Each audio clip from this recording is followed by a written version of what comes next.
My name is Julian Konowalski, and today I'm going to show you how I dial in my guitar tones.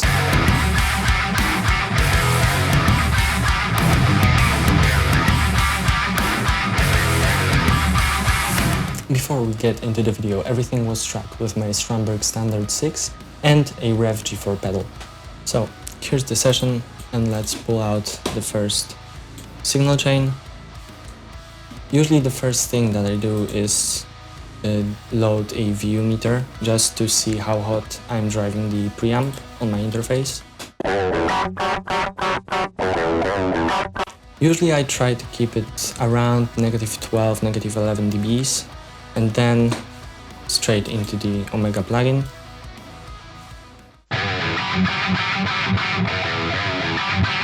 And this is the sound that I'm getting out of the amp without any further processing. So let's quickly go through the settings.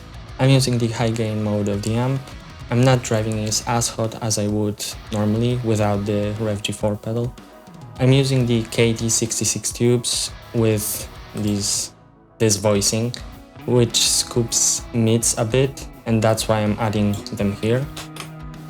I'm adding also a bit of bass because I've packed the bass on my Revv G4 just because I don't really want to drive the bass, because it creates this noisy and not so pleasant sound. Then I'm adding a bit of depth to add a bit of depth to my guitars and a bit of detail to bring out the attack. Next up, in the post EQ section, I'm subtracting a bit of 65 Hz because we don't really need those frequencies in the guitars. Then I'm adding a bit of 1K and 2K to bring out the attack, and I'm adding 8K to add a bit of air in the guitar signal.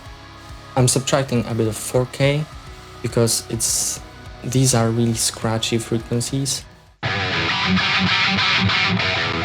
As you can see, not really pleasing to the ear. Next up, in the IR section, I'm using IRs made by MkII. I'm using the dynamic mix because I think the character of this mix suits the guitars the best. I can take you through some of the other mixes.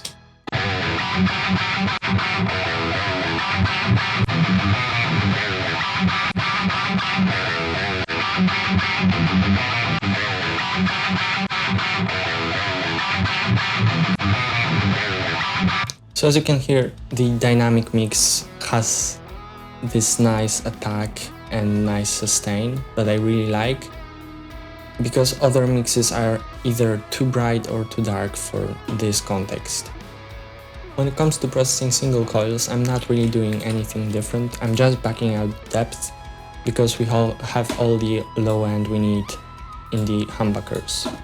Moving on to my post-processing signal chain. First up, we have EQ, as always.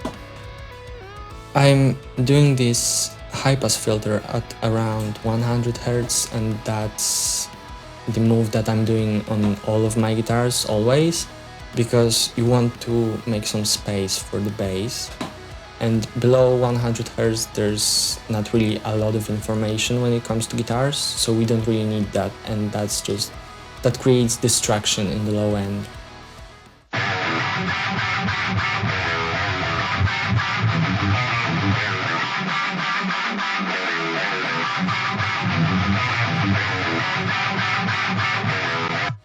So as you can hear, cutting at around 100 Hz really cleans up the sound and makes space for the bass, as I said earlier. Next, we have those 3 bands. So I'm always cutting at around 400, 350 Hz just to get rid of that boxiness.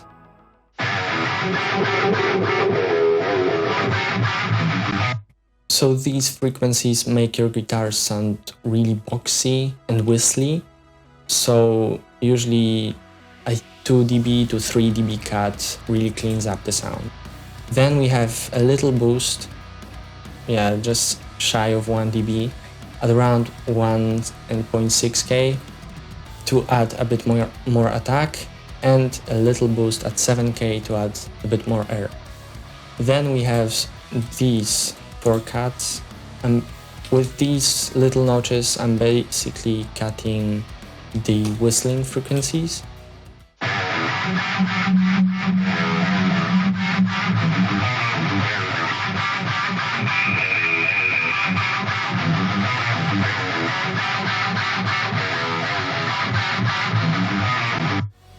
And with this one on 3.4 kHz, I'm cutting the scratchiness. And to finish off my EQ, I'm cutting everything at around 9.7K. Everything above that is basically noise that you don't need. So yeah, just take a listen.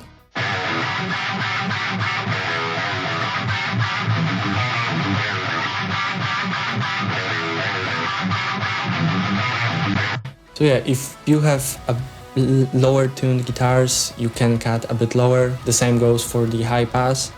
But here in E standard, I think 9.7K is a good place. Next up, we have multi-band compression, and I'm using this to compress the low end during the palm mutes, those heavy palm mutes.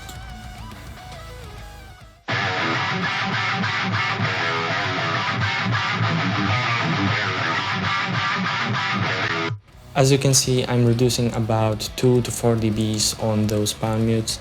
I'm using really fast attack, 3 millisecond attack and 50 millisecond release with 4:1 ratio. And you know, 4 dBs max on those palm mutes, I think that's okay. Then we have some stereo imaging, not a lot, but just to widen the guitars a bit.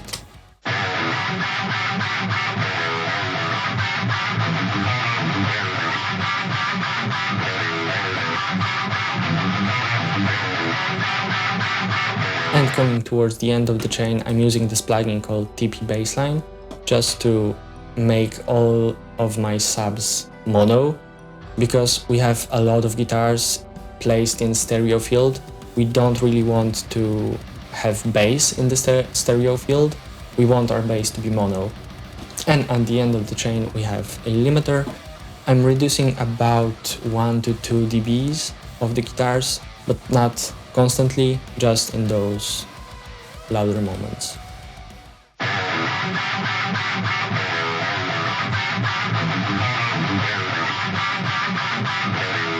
This just evens out the guitars a bit. You don't really need to limit them a lot because they're already compressed because of how much distortion they have.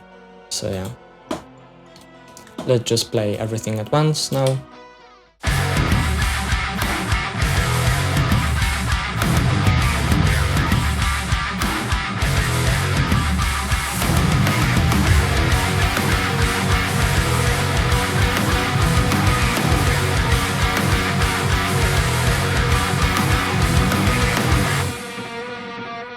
So yeah, so that's about it. Usually I would process it further with my mastering chain, but that's not the topic of this video. If you would like to see more videos like this about other aspects of my mixes, please let me know in the comments, and see you next time.